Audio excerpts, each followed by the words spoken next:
Hey guys, it's Roz, and I chose to do my project over Theodore Seuss Geisel, and he was born on March 2nd in Springfield, Massachusetts in 1904. He attended Dartmouth College in 1925, where he became editor-in-chief of the Dartmouth newspaper, Jack-o'-lantern. This is the year he started actually signing his name Seuss. Him and his buddies had got caught drinking on campus by the dean, and he reprimanded them by ceasing all activities that they were able to participate in, which for Dr. Seuss meant no editoring and no newspaper. So he created an alias, Seuss, and started signing his work so he could continue to participate in the newspaper on campus.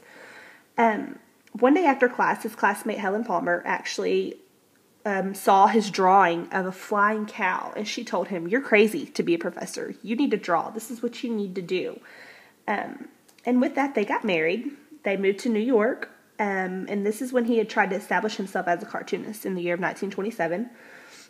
After a year, he started advertising because it was bringing in the money cartooning wasn't, and you had to make a living somehow. He went on to create ads for Holly Sugar, NBC, General Electric, Ford, many others. And it wasn't until 1928 when he actually created the name Dr. Seuss.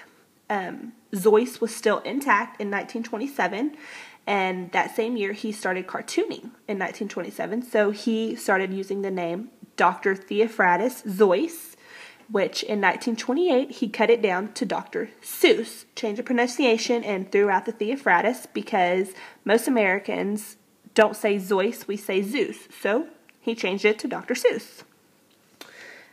Depending on the story he tells, there was very many times before his first book, And to Think I Saw It on Mulberry Street, which is in the bottom left corner, got published. Somewhere in the 20s. A lot of publishers rejected the book. He was actually walking down Madison Avenue one day when he ran into a former classmate named Mike McClintock, and he had just been appointed juvenile editor of the Vanguard Press. He immediately took Dr. Seuss into his office, signed a contract for Mulberry Street, and this is what started his life as a cartoonist and a drawer and an illustrator and a writer. That was in 1937. So it took him very many years to actually get started and to actually start writing. It wasn't until The Cat in the Hat came out in 1957. That was his 13th book. So it took him 13 books to actually rise to fame. And it's kind of weird for us to think of it because we just see him as all of his books, not this one particular book that set the stone for him. And this was it. Cat in the Hat was it. Out of the 44 written and illustrated by Dr. Seuss, there are actually 66 that are written under another name, co-authored, co-illustrated. He has 11 television specials out, 4 films, a Broadway musical, and 4 television series. And actually there's a movie coming out this year on March 2nd on his birthday called The Lorax, and it's based off of his book. I'm super excited to see it. I don't know about y'all. There's been many little things set up in his honor. One of them is the NEA's Read Across America, and I really like this one because it's a chance for teachers and students to get together on his birthday and celebrate him and celebrate his books and celebrate poetry and do activities. And it's kind of a fun day away from school.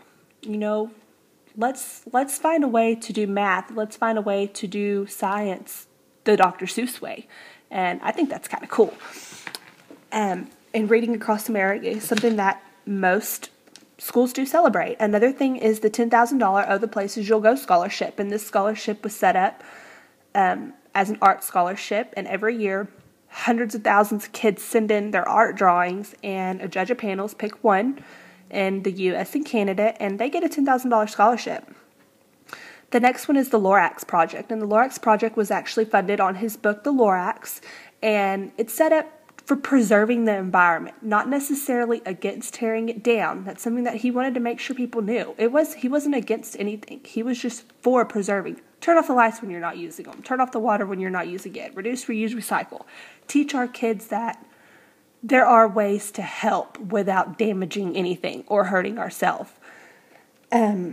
So I thought this is pretty cool. Dr. Seuss really followed his dream, and with that, became a great children's illustrator and author that, as teachers, we all know and love, and we are ecstatic about using his books. I know I am, and I cannot wait to get in the classroom and put these books to good use.